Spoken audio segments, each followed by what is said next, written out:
In this video, I'm going to show you the quick little evolution of swapping out double bass drum pedals, and show you the upgrade that I made and what the differences are. I mean, you could read all day long what the differences are, but I never found a video that actually shows you like this while you're doing it. So I'm gonna go through that real quick, and I'll show you all the physical differences and all the adjustable differences in this. I've had this DW3000 for several years, and it's been a solid pedal. And as you read through the forums, you always read this is a solid pedal. There's nothing wrong with it. What gets worn out pretty much is the hinge right here through the years, and I'll show you that a little bit here. But for time purposes, I've already loosened everything up just to show you. And here's, right off before I forget, I'll show you the difference in the drive shaft. So this is a solid drive shaft, really nothing wrong with it. It's got a tiny bit of play in it after all these years, but it's not sloppy play. And the new one is just burly.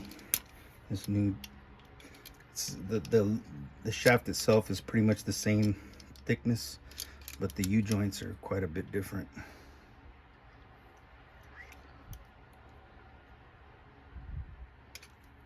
It's a lot more burly, and obviously a little bit less slop in the new one, but basically the same. Dual set screws on each side. All right, so check it out. Here is, I'm gonna start with the main pedal, because I'm gonna show the infinite adjustable cam setting that the new 9000 has. So this is the 3000, the 9000 right here. This thing is a beast. I'm gonna show you the camera.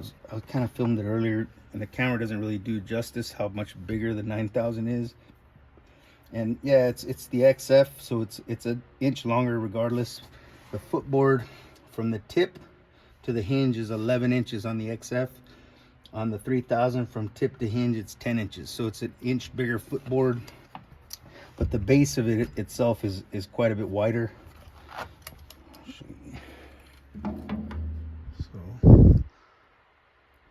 you see that down there? It's just a bigger pedal. I mean, essentially all the parts on the new one are updated, but essentially it does the exact same thing. And I'm going to show you kind of what.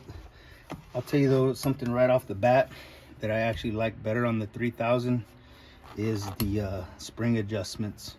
I didn't have any problems at all with these side mount spring adjusters. They're stationary at the bottom, whereas the new ones, the new spring adjusters, the bases of them, as you play, you can see it rock right here. It rocks back and forth, so that just helps with smoothness in the pedal. Whereas this one, this guy is just stationary. This thing doesn't move at all. It's just spring action. Now, the reason I said I like the outside adjusters, because if I take my pedal off, I can flip it over, and I could physically look down the barrel of the adjuster on each side and see if they're even.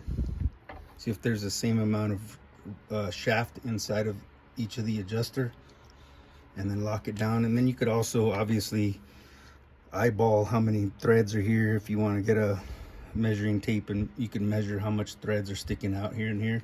But on the 9000, you cannot see, you can't see down the barrel of the adjusters. You can't see down the barrel. So that's in my opinion, that's an issue. But so on the 9000s, you basically have to look at the threads and eyeball them, or measure them and make sure that there's the same amount of threads showing on each pedal. All right, so that's the major difference there. And also the fact that since the springs are on the inside, if you're a dude that pushes your toe up into here, your feet are gonna rub the springs. Whereas this one, they're just gonna rub the uprights. No harm, no foul. But here you're gonna be hitting the springs if you push your toes all the way up in there. Not an issue. Most of the players that I see, their toes are somewhere in this region for speed and playability. The hoop clamp is just upgraded. It's got some hard rubber here, and they wobble around so that it'll conform to the shape of your hoop. So good. That was a good upgrade there. Pretty sick. And then on the this is the slave pedal, and these are both double chain drives. So here's the double chain drive on the 3000. I'm going to show you that little bit of slop I was talking about. See that slop? That's all chain right here, and then it's the hinge allowing that slop. The new one, nothing, solid. But you know, it'll take quite a few years till you get that kind of slop out of it. I don't notice it when I play, so I mean, it doesn't really matter to me. But I will tell you this: this is the slave here. You see how there's quite a bit thicker mechanism on this side? That's the housing and the cam adjustment. I'm gonna show you that right now. So on this one, you're gonna notice it says right on the sticker, infinite adjustable cam. Now I have this cam adjusted as aggressive as it'll go, so it's at the accelerator cam level, and it's adjusted with this key right here. Now as I adjust it, I want you to watch the cam. It's going to disappear and it's going to go into the housing, and then it's going to become a round cam basically. So here we go. Put it down just for speed purposes.